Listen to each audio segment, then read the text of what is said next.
Le 3 juillet 2019, Frank Crellman, un ancien député belge d'extrême droite, reçoit ce texto.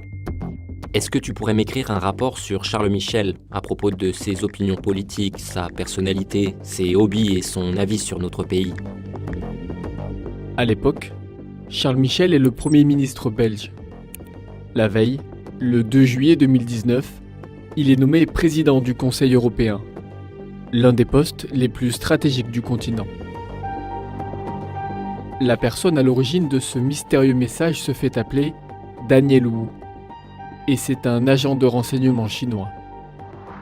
Le Monde, en partenariat avec le Spiegel et le Financial Times, a eu accès à des centaines de messages échangés entre ce Daniel Wu et Crellman et a pu les recouper. Notre enquête révèle comment l'agent chinois a chargé pendant au moins 3 ans sa source belge de plusieurs missions. Obtenir des informations sur les institutions européennes, influencer le discours européen et déstabiliser la relation entre les États-Unis et l'Union européenne.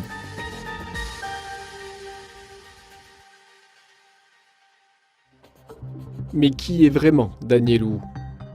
Selon 4 services de renseignement occidentaux que nous avons consultés, Daniel Wu travaille pour le MSE, le ministère de la Sécurité d'État. Parmi les différentes structures de renseignement en Chine, le MSE est considéré comme la plus grande agence de renseignement civil du pays, avec plusieurs dizaines de milliers d'employés. Une de ses missions, c'est le recueil de renseignements politiques, bien évidemment, mais aussi économiques, technologiques, scientifiques, industriels.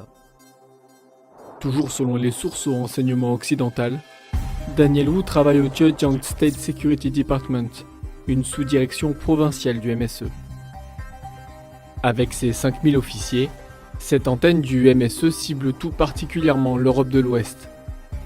L'alias de cet agent de renseignement chinois a d'ailleurs été repéré pour la première fois en Pologne.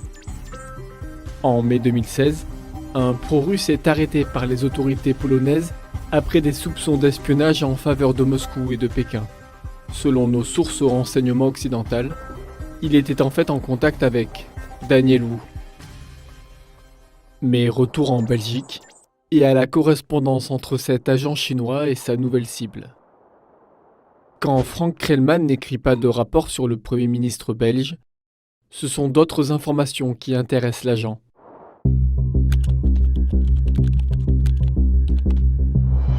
En octobre 2019, un chercheur chinois est accusé d'espionnage par le gouvernement belge. Il est interdit de territoire, et cela inquiète Daniel Wu. Avec cette affaire, le gouvernement belge a tendance à procéder à un examen politique des Chinois en Belgique, et tout particulièrement des Chinois qui travaillent dans les entreprises publiques, de manière à créer une base de données. On aimerait faire de la collecte de renseignements. Si vous avez les moyens de le faire, je peux vous envoyer des questions spécifiques. Ok, j'ai peut-être des gens, mais ce n'est pas certain qu'ils coopèrent. Wu sollicite même Crellman pour savoir qui recruter. Il y a une action à faire, j'aurai besoin de votre aide. Ok, dites-moi. C'est à propos de Taïwan. Le Parlement régional de Bruxelles va discuter d'une loi de partenariat avec Taïwan. Je me demande s'il y a quelqu'un qui pourrait voter contre au Parlement à Bruxelles. Car l'officier chinois cherche aussi à influencer le discours européen. À 62 ans, dont 34 passés en politique, Frank Crellman est un homme d'expérience et au vaste réseau. Il est alors membre du Vlaams Belang, le parti politique d'extrême droite belge. Daniel Wu veut exploiter ce réseau. Dans les nombreux échanges que nous avons consultés, il lui demande de diffuser certains éléments de langage. En mai 2020, alors que l'épidémie de coronavirus sévit partout en Europe, la Chine se retrouve au cœur de l'actualité. Daniel Wu propose à Crellman de faire passer des messages par le biais de l'Église catholique. Nous avons pour objectif que les évêques catholiques prennent la parole et diffusent ces messages. 1. Le coronavirus est l'ennemi global. 2. Ne pas politiser le virus. 3. Appeler à un antivirus global. Est-ce que vous avez en tête des évêques qui pourraient être disposés à le faire ? Salut, hier j'ai contacté Gunnar Reeves. Il va me rappeler dans la journée concernant votre question. Et les intérêts chinois sont parfois portés jusqu'au Parlement belge. Le 13 juin 2022, Creelman sollicite son frère Steven, lui aussi membre du parti d'extrême droite Vlaams Belang et député fédéral. Je viens d'envoyer une question à mon frère à propos de Haven Assistance et de la diaspora hongkongaise. Haven Assistance, c'est un groupe de soutien aux Hongkongais en exil. Un sujet de préoccupation pour les renseignements chinois. Pardon, vous voulez dire que votre frère va parler du problème de la diaspora hongkongaise devant le Parlement fédéral belge ? Oui.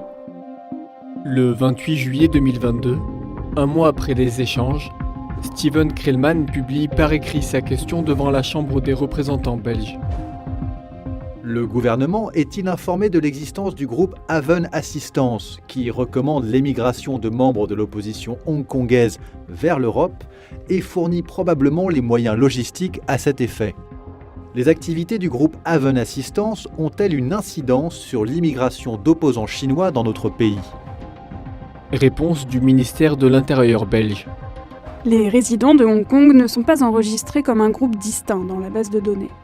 Par conséquent, il n'est pas possible de communiquer les chiffres demandés. Les 30 pages de correspondance entre les deux hommes sont enfin l'occasion de mieux comprendre les objectifs des renseignements chinois.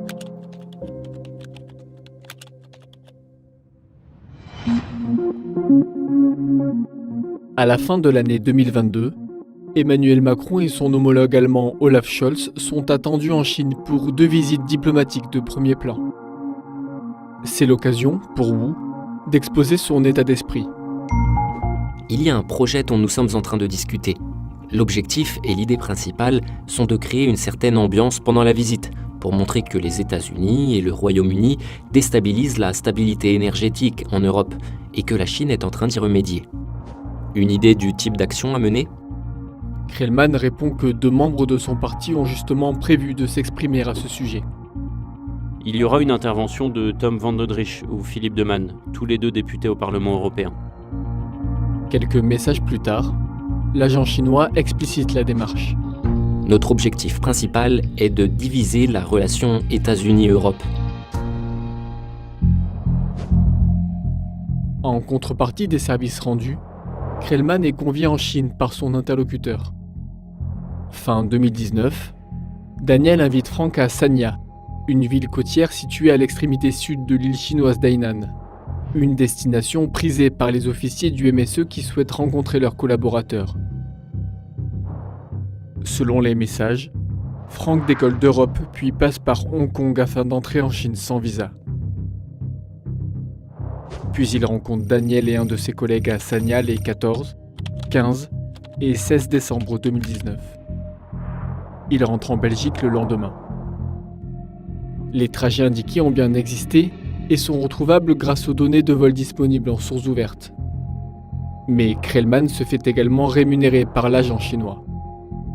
Leur correspondance montre explicitement l'existence de transactions financières via Binance, une plateforme chinoise qui permet des transferts en crypto-monnaie difficilement traçables.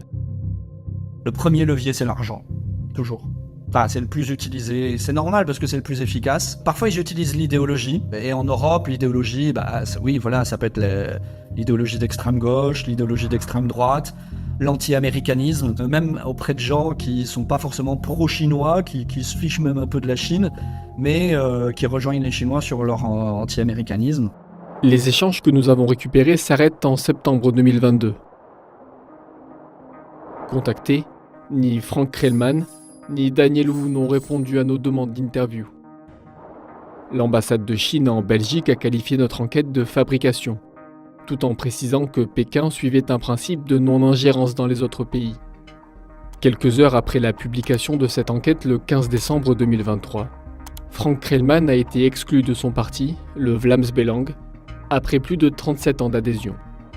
Son frère, Steven, a quant à lui démissionné de son poste de président de la commission parlementaire sur les achats militaires belges.